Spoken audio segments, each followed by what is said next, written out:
So good day mga kadigo, panibagong araw, pag-vlog naman yung gagawin natin. So may ano tayo, tutorial sa paggamit ng knockdown regulator, yung safety na paggamit ito. So ano, before tayo mag-start is may mga pinaparabol ako na unit tsaka mga accessories na ano, action cam or night vision, and then gator pellets. So yung unit, ito bale MD unit yan, hammer type. So tactical type mga kadugo. Bale ano, naka ano yan, naka EDPRS scope na Discovery, naka Lothar Walther na barrel, and then naka silencer threaded yan. And then ano, naka cricket regulator, saka naka safe tank. So yan, naka ano din, naka Warwolf butt stock. So yan, ang ano, yung hindi lang dyan kasama is yung hard case, and then yung parang ganito, yung clip sa underrail niya. So yan, may yung underrail kasama yan. So yung clip ng underrail hindi kasama.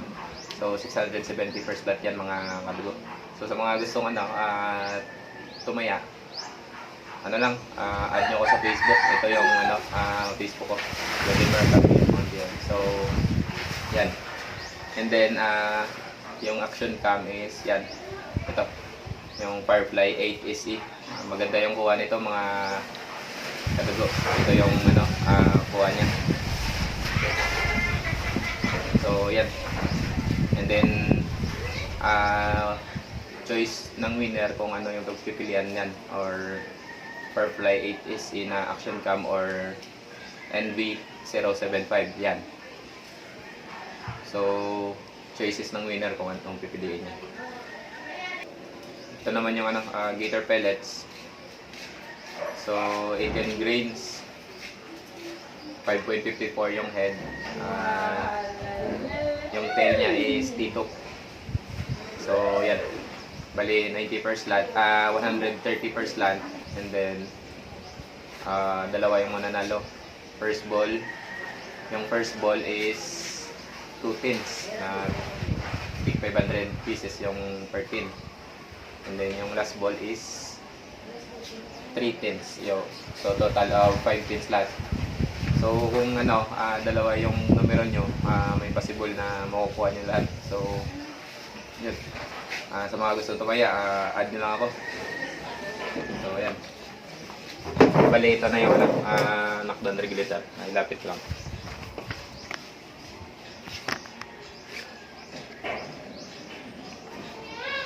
So ayan, i-focus natin sa knockdown. So okay, bali may ano to, may lamang hangin to mga kadog. Ayan o, nasa 2.8. Okay, so bali ano, may hangin na. Then ano, ito yung tamang paggamit. So sample na lagyan nyo na ng hangin yung ano, yung unit, buong unit. So sa pagkalas, ito lang, bali i-release nyo muna yung hangin dito sa gauge tsaka sa quick fill banda. So yan, sample na release ng hangin. Wag nyo nang ano, tanggalin yung tank. Ayan. So before nyo tanggalin yung tank, i-release nyo muna yung hangin dito. So hindi ko advisable na tanggalin muna nito yung tangke. Sample ganito, tanggalin tangke and then release yung hangin. So hindi ko advise yan kasi may ano, ito papakita ko sa kung makikita.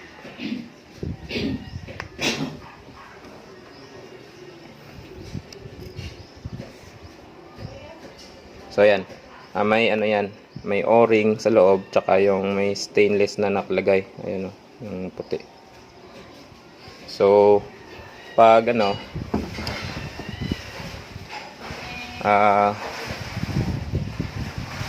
kasi may isang kliyente ako, hindi ko din alam na nakakalas pa yung stainless dito. Akala ko fix yan sa loob or naka-threaded. Hindi pala. So tinanong ko yung yung tropa ko na nasa Indonesia. So tinanong niya yung seller, ganun daw yun. So hindi dapat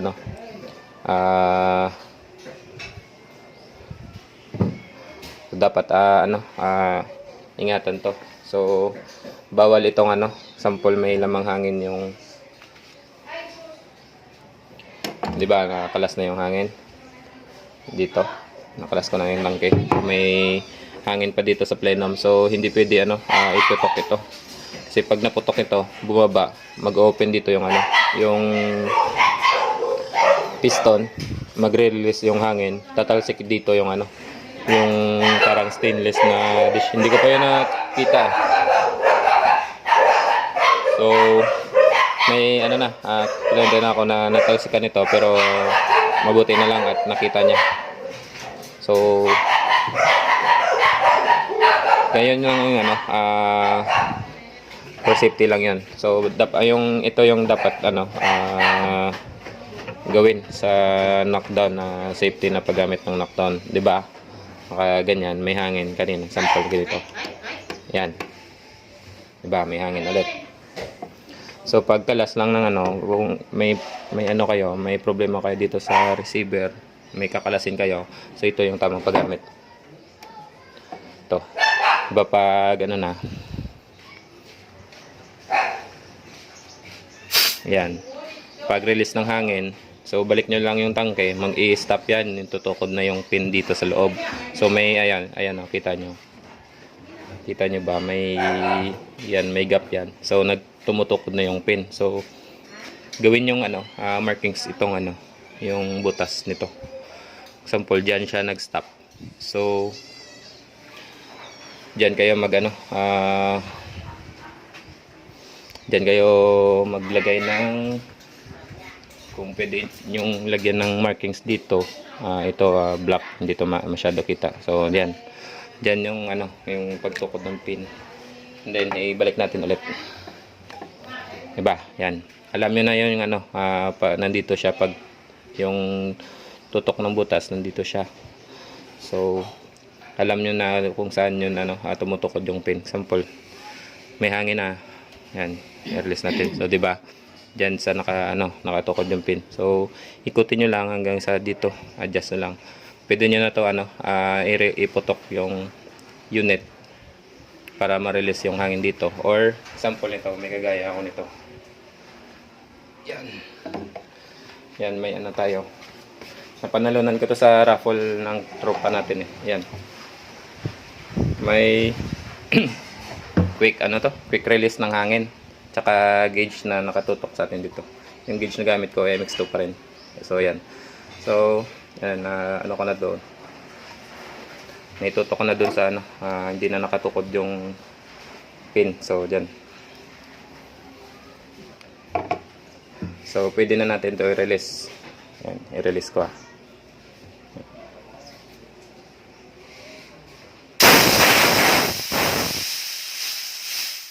Yan, so na-release ko na, so balik ko lang. And then ibalik natin. So yan.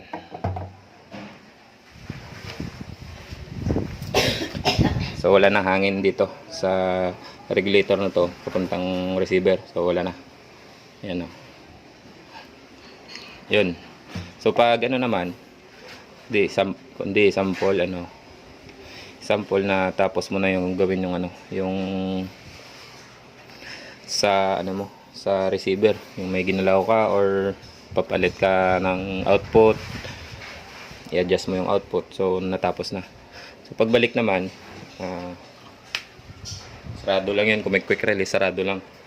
And then hindi lahat ng receiver kagaya nito na pag hindi nakakasa, hindi tumutukod sa sa